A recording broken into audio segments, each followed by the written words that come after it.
Welcome to Unapologetically Rich, the show for high-achieving women who refuse to settle. I've helped over 51 women become millionaires and multi-millionaires. You're next. I'm here to unlock the next level of wealth, freedom, fulfillment, and feminine power. So hit the follow button, share this with every woman who needs to hear it, and get ready, because every week we're diving deep and rising higher.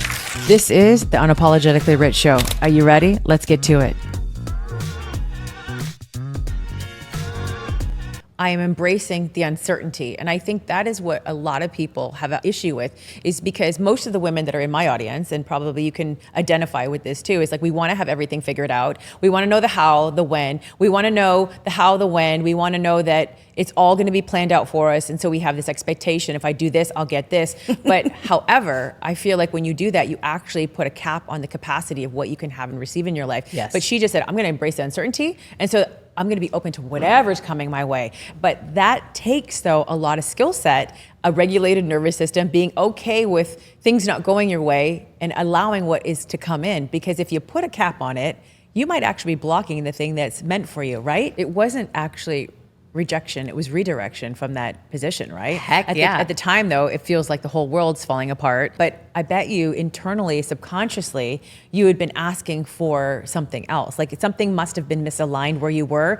And this is the way the universe literally delivered it. And it never comes in a Tiffany box, okay? It usually comes wrapped up and it's like a pile of shit, And it's like, here you go. Now figure it out. But that's where you had to change your whole identity. I feel like it brings you to like, who are you truly? And then what do you really desire and want in your life? Because you had to go dig in deep, because that whole identity got, just obliterated, right? It's like my world turned upside down. Yes. And it's like, the Fresh Prince, I'm like, and this is what happened. Now who am I now without the label, without like being a lawyer, being a mother, being a wife. I was always a mother. I'm always a mother. But the things that made me who I was. And I feel like a lot of women have this pivotal moment. And they call it like midlife crisis, but I really think it's an awakening of when you're here. Like, what's that next version of you? That awakening process. A lot of women are like, I always do this analogy. I'm like, your hands closed, you're holding on to the things that you want, but you're asking the universe, God, whoever you want the thing, but your hand is like this. You have no room to receive the thing that you want. You're holding on to that bad relationship. You're holding on to like belief systems or whatever it is, but you're like, I want more, but you can't even handle more because you're not open to receiving. So sometimes you've got to break that or release it so that the thing that you truly want has space to come in, right? Also, if you have not got your ticket for the Wealth Consciousness event in Chicago, it is October 2nd and 3rd.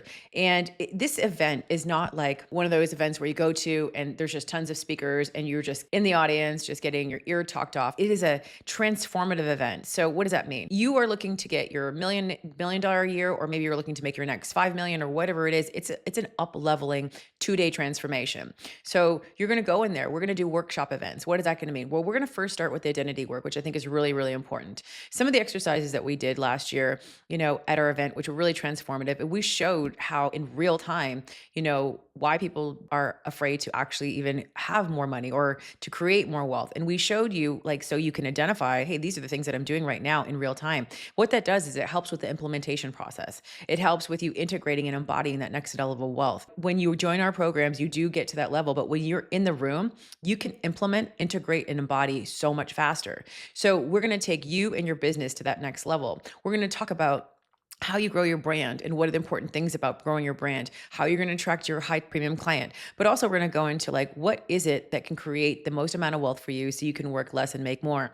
A lot of the times people are at capacity and they don't know how to really let in more wealth. But what we're going to do in these 2 days is we're going to walk you through our transformative process so that you're just not getting information, but you're getting an opportunity to integrate through our very unique framework so that you can integrate the things that you're learning in real time. And one of the things is when you do something, your nervous system gets regulated faster. When you're able to perform an activity in real time, the nervous system gets regulated for big money. Also, what happens is whatever fears that people usually have around money that creates money leaks or is not really helping you expand up into that next level of power, in real time, what's going to happen is you're going to start rewiring your neural pathways. So you're not going to have a fight or flight, response system when it comes to money. You're going to be able to open up for more cash and more wealth to flow in. So this is transformation plus integration, implementation, and embodiment.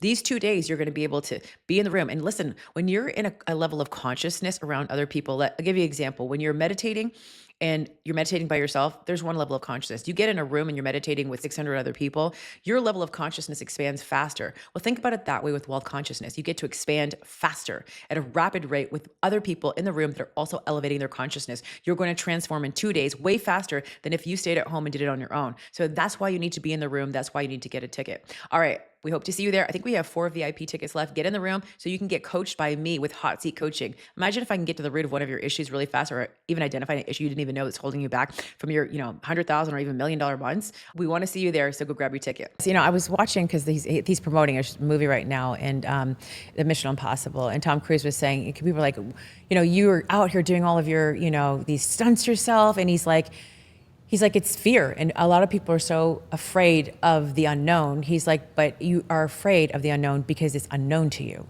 But if you just embrace the fear, the unknown could be the thing exactly what you're looking for, and allow yourself to go into it. And it kind of hit me a little bit, because it's like, how many things can we do a day that we are allowing ourselves to embrace that unknown and feel that fear and do it anyway? There's a book that Feel the Fear and Do It Anyway. But if we just embrace that uncertainty, I think if there's one thing you're going to get away from this episode, is to live like this and to allow yourself to embrace the uncertainty, because uncertainty is where the magic actually happens. I also believe that people don't have regulated nervous systems because they're still in a trauma response, a fight, flight, freeze, and fawn. And so that when they know there's something next, their nervous system's like, no, don't do it. It's unsafe. But however, that's just something that was to protect us in the caveman era. It's not actually what we're supposed to be doing right now. My show is called Unapologetically Rich.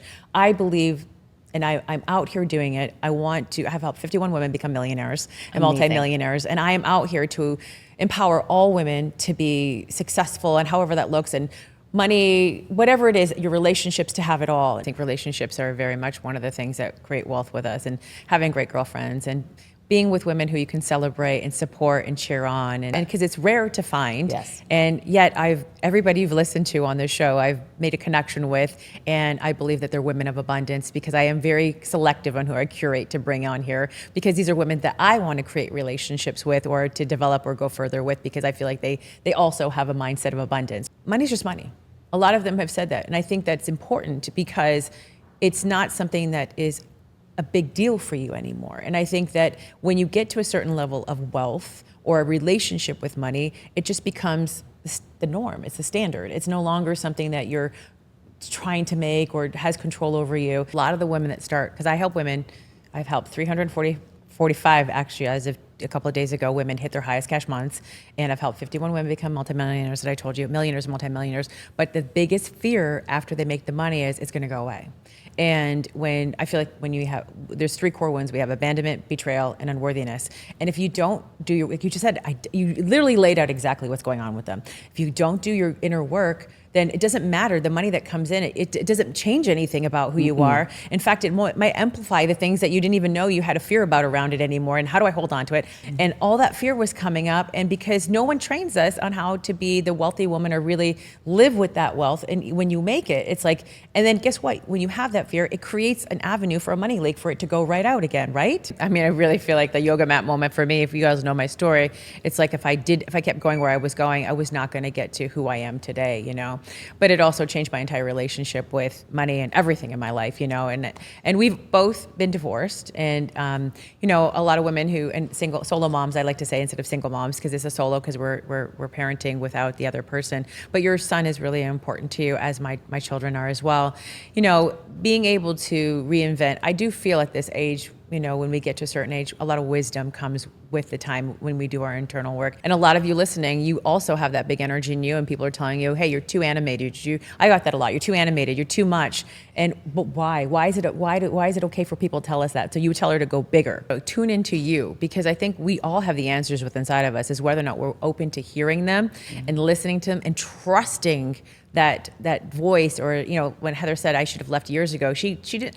When she got, redirected, she already knew years prior that she should have left, but she didn't listen to that inner voice. And now when you're going to uncertainty, there's only one voice to listen to, and that's the one that you hear inside of you. Because a lot of the times we pull other people, like, should I do this? Should I do that? Should I stay with him? Should I quit? Should I go here? Because it's like we are not allowing to trust the certainty that we have inside of us. And I remember when I had my awakening, I stopped asking everybody else what to do. Absolutely. And it was a game changer for me when I started, just listening to my own self and just trusting that. That's when everything changed.